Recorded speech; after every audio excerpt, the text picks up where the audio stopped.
जब भाई सभी वर्गों की जनगणना कराते हो, हिजड़ों और जानवरों की जनगणना कराते हो, कछुआ, घड़ियाल, मगरमच्छ, डॉल्फिन, शेर, भालू, चीता की कराते हो, पेड़ों की भी गणना कराई जाती है। तो जब पेड़ों और हिजड़ों जानवरों की जनगणना कराते हो तो पिछड़ों की जनगणना क्यों नहीं कराते? देखिए, मुझे बड़ी खुशी भी हुई कि परसों दिन एक खबर उड़ करके आई कि समाजवादी पार्टी जो है एनडीए को पीडीए फार्मूला के तहत हराएगी। पीडीए का मतलब है पिछड़ा, दलित, अल्पसंख्यक। तो उत्तर प्रदेश की राजनीति में आप देखेंगे तो 3 से 4% में ही सरकारें बनती और बिगड़ती है। इस बार अगर सपा गठबंधन को अगर 38% वोट मिला है तो भारतीय जनता पार्टी को अंडर 42% मिला है। तो कर्नाटक के चुनाव में एक ब्राह्मण कांग्रेसी नेता ने राहुल जी को सुझाव दिया कि राहुल जी चल करके मंदिर में दर्शन कर लीजिए। तो राहुल जी ने कहा कि हमें ललाट पोत करके जो है कि हिंदू का प्रदर्शन नहीं करना है, मुझे सॉफ्ट हिंदुत्व की छवि नहीं दिखाना है और मैं हिंदू हूं, इसका सर्टिफिकेट भारतीय जनता पार्टी से नहीं लेना है। कांग्रेस पार्टी की सरकार ने हम लोगों के आज बीच में नहीं है, बड़ा खेद है। माननीय नेताजी, नाम लेने की जरूरत नहीं है। अगर कोई सुभाष चंद्र बोस के बाद अगर कोई एकमात्र नेता नाम से जाना जाने वाली शख्सियत पैदा हुई तो माननीय मुलायम सिंह यादव जी थे और शरद यादव जी, जिनको सामाजिक न्याय का महान योद्धा कहा जाता है। और मंडल कमीशन के तहत जो पिछड़े वर्ग को 27% आरक्षण कोटा मिला है, तो सामाजिक न्याय के क्रांतिकारी योद्धा लालू प्रसाद यादव के बदौलत मिला है। और इन लोगों ने 2010 में लोकसभा में जो है जोरदार तरीके से अपने पक्ष को रखने का, अपनी मांग उठाने का कि जिस तरह से SC ST की जातिवार जनगणना होती है उसी तरह से ओबीसी की भी जनगणना होनी चाहिए। और कांग्रेस पार्टी ने इस बात को स्वीकार करके जो 2011 का सेंसस हुआ था, सोशियो इको कास्ट सेंसस, सामाजिक आर्थिक जातिगत जनगणना, लेकिन दुर्भाग्य की बात है कि जो अपने को पिछड़ी जाति का बताने में, नीच जाति का बताने में नहीं अघाते हैं। देश के प्रधानमंत्री नरेंद्र मोदी जी अपने को कहते थे मैं पिछड़ी जाति का हूं, मैं गरीब माँ का हूं, मैं नीच जाति का हूं, मैं नीच जाति में पैदा हुआ। लेकिन जब 30 अगस्त 2016 को जब जनगणना के आंकड़े घोषित किए गए तो SC ST की जनगणना घोषित कर दिया गया, धार्मिक अल्पसंख्यक मुस्लिम, सिख, ईसाई, जैन, बौद्ध, पारसी, यहूदी, रेसलर की कर दिया गया, दिव्यांग और ट्रांसजेंडर की कर दिया गया, और यहाँ तक कि भाषाई आधार पर कि मराठी, मलयालम, कन्नड़, तमिल हो, पंजाबी हो, हिंदी हो, बंगला हो, उड़िया हो, बोलने वाले कितना भाषा भाषी है, तो भाषा के आधार पर भी जनगणना के आंकड़े घोषित कर दिए गए। लेकिन छल कपट करके पिछड़ों की आबादी को छिपा दिया गया। मैं तो उत्तर प्रदेश के जब जातिगत आंकड़े पर कोई परिचर्चा बड़े चैनलों पर देखता हूँ, गोदी मीडिया पर देखता हूँ, तो एक वर्ग ब्राह्मण समाज जो हमारे समाज में है, बड़ा चतुर समाज कहा जाता है और वास्तव में चतुर है, कि इनकी आबादी को 15% 16% दिखाया जाता है।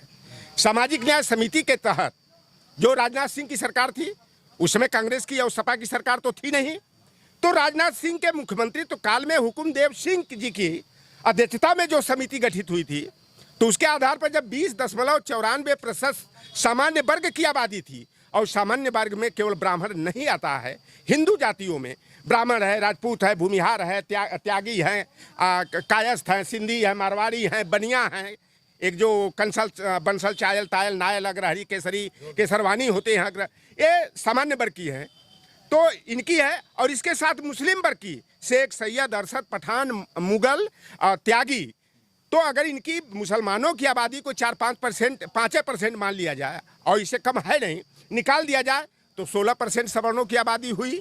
तो जब 16%, 13%, 14% ब्राह्मण हैं तो राजपूत, भूमिहार, कायस्थ आदि की संख्या कितनी है? इसीलिए हम लोग मांग करते हैं कि देखिए, मुझे बड़ी खुशी भी हुई कि परसों दिन एक खबर उड़ करके आई कि समाजवादी पार्टी जो है एनडीए को पीडीए फार्मूला के तहत हराएगी। पीडीए का मतलब है पिछड़ा, दलित, अल्पसंख्यक। तो केवल फार्मूला बनाने से काम नहीं होता है जब तक कि उसको धरातल पर उतारा न जाए, उसको सकारात्मक रूप न दिया जाए। देखिए, जो अब तक हमने एक पत्रकार की हैसियत से, एक जमीनी कार्यकर्ता की हैसियत से, और जो बात आपने कहा कि शायद मुखरता के कारण और निष्पक्षतापूर्वक बेबाकी से मैं अपनी बात को रखता हूं, किसी पक्ष को रखता हूं, तो बहुत से लोगों के पेट में दर्द होता है और शायद जो है इसी कारण मुझे कोई पचा नहीं पाता है और कैंची मेरे पीछे पीछे चलती रहती है। जैसा कि समाजवादी पार्टी ने पीडीए फार्मूला लाया है, तो उसे पीडीए फार्मूला को धरातल पर उतारना पड़ेगा।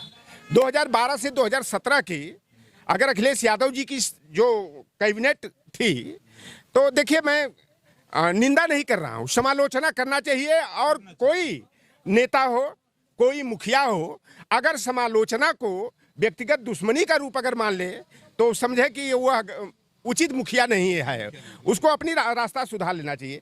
जो 12 से 17 तक की सरकार थी, हम कहते हैं कि अगर सबको साथ लेकर के चलना है, माननीय नेताजी के समय में आपको एक दौर मालूम होगा, उन्होंने एक फार्मूला अपनाया था 17 अति पिछड़ी जातियों का। 2004 में 5 मार्च 2004 को उन्होंने केंद्र सरकार को अनुसूचित जाति में शामिल करने का प्रस्ताव भेजे थे, और उस प्रस्ताव का इतना असर हुआ कि समाजवादी पार्टी के खाते में जो सबसे बड़ी विजय 38-39 सीटों का है, 2004 के लोकसभा चुनाव में समाजवादी पार्टी को मिली थी। जो समाजवादी पार्टी की कैबिनेट थी अखिलेश यादव जी के नेतृत्व में, तो अगर उसमें 7 यादव, माननीय अखिलेश यादव जी के बाद चाचा शिवपाल जी हों, चाहे पारसनाथ यादव जी जो जौनपुर के हों, चाहे दुर्गा प्रसाद यादव, बलराम यादव हों, चाहे अंबिका चौधरी, राम गोविंद चौधरी हों, कैलाश यादव हों, और स्वतंत्र प्रभार में ललई सिंह यादव, डॉक्टर एसपी यादव जी थे। ब्राह्मण समाज में देखेंगे तो विधानसभा के अध्यक्ष जो है माता प्रसाद पांडे थे, तो ब्रह्माशंकर त्रिपाठी हो, चाहे शिवाकांत ओझा हो, राजाराम पांडे हो, मनोज पांडे हो, ये जो है कि कैबिनेट मंत्री के रूप में थे। तो स्वतंत्र प्रभार में विजय मिश्रा और अभिषेक मिश्रा का नाम जो है कि उसमें शामिल किया जा सकता है। राजपूत बिरादरी में राजा हरिदमन सिंह, राजा भैया, राजा आनंद सिंह, ओम प्रकाश सिंह, अरविंद सिंह गोप, राजकिशोर सिंह, तो जब 6 ठाकुर कैबिनेट मंत्री बनाए जा सकते हैं, 6 हमारे मुस्लिम वर्ग के भी थे, लेकिन जो उत्तर प्रदेश की सोशल इंजीनियरिंग है उसमें यादव के बाद एक डोमिनेंट फिगर है यादव का, इसको हम नकार नहीं सकते। और उसी के समकक्ष जो है कि निषाद मल्लाह, केवट बिन धीवर कहार जातियां जाती हैं, लेकिन इस समाज का एक राज्य मंत्री बनाया गया। दूसरे नंबर पर कुर्मी बिरादरी आती है। आप उनके प्रभाव क्षेत्र को आप देख सकते हैं कि कई मंडलों में जो है कुर्मी बिरादरी जो है चुनाव को दाएं बाएं कर देती है। उनमें बहुत मजबूत हराने जिताने की ही ताकत नहीं है, वह एक प्रभावकारी, और कहिए कि नंबर 1 पर है तो यादव दूसरे नंबर पर चला जाता है।